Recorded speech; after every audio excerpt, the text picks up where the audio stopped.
Vas-y. Nous sommes devant la tombe de Guillaume d'Ustan au cimetière du Montparnasse dans la division 29 et nous allons mettre un gros god de Guillaume d'Ustan sur la tombe parce qu'il voulait un god, une bite géante de 10 mètres de long. La jardinière derrière l'écriture William Baranès dit Guillaume d'Ustan 1965-2005, magistrat, écrivain, éditeur, et son épitaphe c'est j'ai toujours été tout pour tout être. C'est une phrase que nous trouvons dans Génie divin. Guillaume d'Ustan, quand j'étais étudiante, j'étais l'étudiante de Thomas Clair. Et il aimait Guillaume d'Ustan, donc j'ai lu par curiosité et j'ai eu un coup de cœur. Et j'ai fait mon mémoire de maîtrise sur Nicolas Page et Génie divin. Voilà. Génial. Merci Et beaucoup. depuis, l'amour perdure pour Guillaume. Et à l'époque, j'étais une jeune fille jeune et innocente. Et sa vie était vraiment très très loin de moi. Les gens ne comprenaient pas trop ce que je trouvais avec Guillaume d'Ustan. Et j'ai grandi, j'ai relu Guillaume et je sais pas, la connexion était encore plus évidente, mais il y a un truc dès le départ. Bon, bah, vous n'êtes pas toute seule, moi aussi, il y en a beaucoup qui ne comprennent pas pourquoi on admire Guillaume d'Ustan, donc il y a quelque chose qui s'est passé, donc c'est pour ça qu'on milite pour faire connaître l'œuvre de Guillaume d'Ustan. C'est le mystère du stanien. C'est ça, bah, c'est la beauté de la littérature. Ouais. Je voudrais que mon tombeau, ce soit une bite, une énorme bite, géante, en or, de 10 000 mètres de haut. I'm happy, I'm airy, I'm gay, I'm born this way. Comme dit la chanson, pour homme. Le tube de l'été. La la la la la la. Dieu, le diable, Disneyland, le prisonnier. Dieu est un con. Voilà, parce que quand on est bon, on est con. Quand on est vraiment bon, quand on ne pense pas au mal, jamais, jamais, on est con. C'est clinique. Quand on est bon, eh bien Dieu, il est comme ça. C'est un cas clinique. Jamais une mauvaise pensée, rien. L'ennui mortel. La demande d'amour et l'offrande est perdue. Et puis, c'est tout, c'est tout. Et en un sens, oui, c'est vrai, c'est bien tout. C'est le sens, c'est le sexe, c'est la vision totale innocente. C'est Télétubby, c'est le soleil même. Avant, quand je ne connaissais pas le mal, quand je ne voulais avoir aucun pouvoir, jamais, pour justement ne pas le commettre. Jamais. Il y a des gens qui sont comme ça. Des gens à qui leurs parents font des trucs salauds et qu'ils ne supportent pas, qui ne veulent pas voir ça. Qui marche au supplice après la corde au cou, comme moi, blanc, innocent, un héros.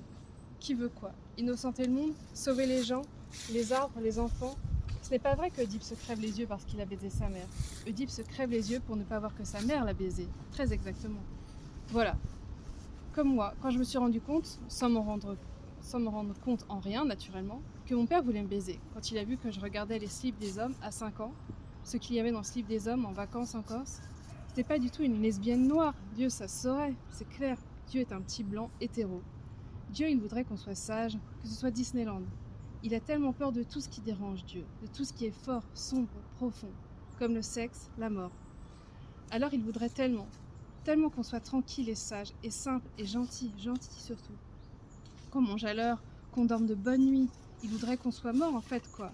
Et comme Michel Houellebecq et pas mal d'autres, il voudrait que la sexualité n'existe pas. Voilà, Dieu, c'est ça.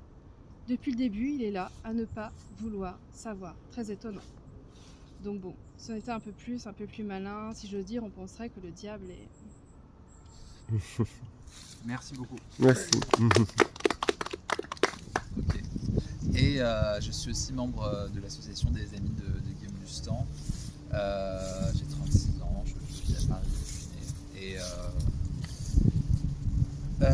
Et voilà. Du coup, déjà merci Christophe d'avoir relayé les informations sur la page Facebook.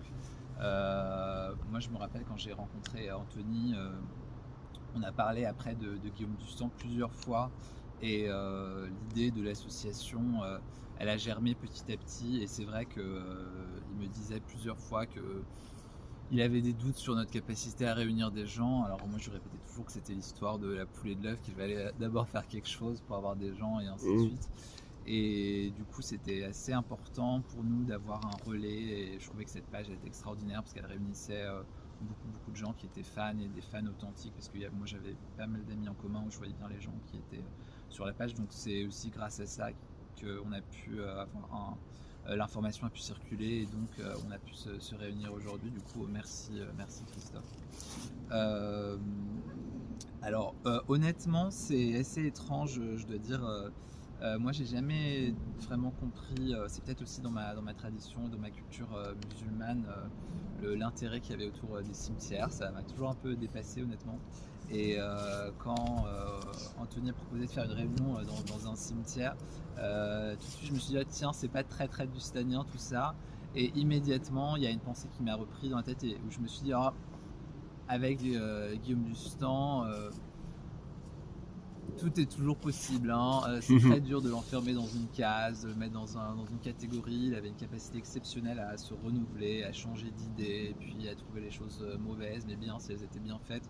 Donc, en même temps, je trouve que la cérémonie lui ressemble, donc je suis assez content. Donc, si on se réunit aujourd'hui, c'est du coup, c'est pour rendre hommage à une personne qui est décédée il y a 25 ans. Alors, pour ma part, j'ai toujours connu Guillaume Dustan mort.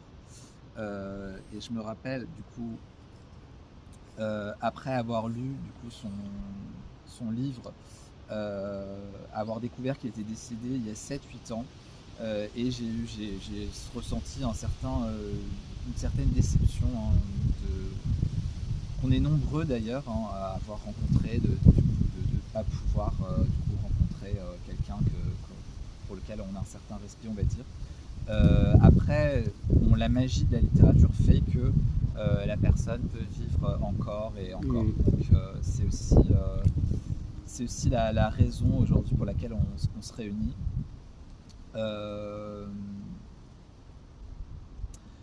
Alors en fait, voilà, et du coup c'est la capacité en fait de la littérature à faire vivre des choses qui sont dans nos existences propres, comme moi ce qui a eu un impact sur moi, c'était la question finalement de, comme souvent Dustan est beaucoup lié au sexe, parce que je trouve que j'ai l'impression que les gens sont assez éblouis en fait finalement par cet aspect de son œuvre.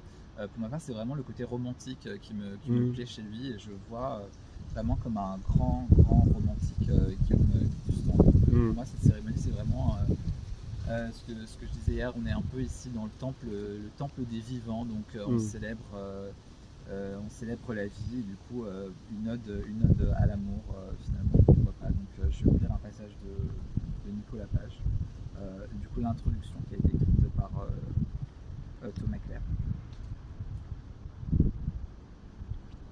Alors, après le sexe, l'amour. Nicolas Page est un roman qui rompt spectaculairement avec l'image presque sadienne que Dustan avait donnée de lui dans la première trilogie. Cette ouverture générale de l'être à laquelle prédispose l'amour donne lieu à un renouvellement éthique et esthétique étonnant qui n'est pas si fréquent dans la littérature, plutôt encline à répéter qu'à innover. Guillaume Dustan réussit en effet à se réinventer sous nos yeux, son récit transcrivant sa vie d'une façon plus intime parce que plus globale. On a l'impression de mieux connaître Dustan dans ces 3 romans-ci.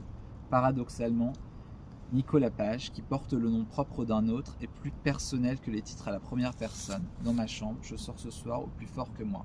Nicolas Page détonne avec les romans de la première trilogie, d'abord par son format, livre énorme de 376 pages serrées, 539 dans la première édition, livre-somme qui témoigne d'un changement d'air et d'air salvateur, là où la première trilogie déroulait un thème unique, le sexe, dans des cadres strictement définis, la chambre, la boîte de nuit, les backrooms. Nicolas Page prouve que Dustan n'est pas seulement un pornographe accompli, au sens d'une littérature pornographe dérivée du XVIIIe siècle, mais aussi un capteur du sentiment amoureux. Certes, un grand nombre de scènes sexuelles traversent encore Nicolas Page, mais elles sont un peu noyées dans la masse et surtout mêlées à d'autres considérations qui permettent d'élargir le propos initial.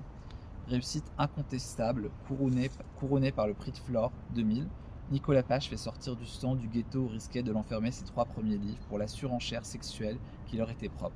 En accédant à la généralité de l'amour à travers une histoire particulière, narrée dans ses divers épisodes, Guillaume Dustan parvient à forger une autre image de lui, celle d'un homme sensible et drôle, émouvant, ouvert à autrui, que l'on pouvait déceler sous la distance glacée des premiers volumes. L'ouverture à l'amour se double d'une ouverture à l'humour et aux politiques, réunies dans une même trilogie hétérogène. L'impureté postmoderne succède à une certaine froideur moderniste. Le changement d'éditeur n'est pas le moindre signe de cette évolution. Voilà.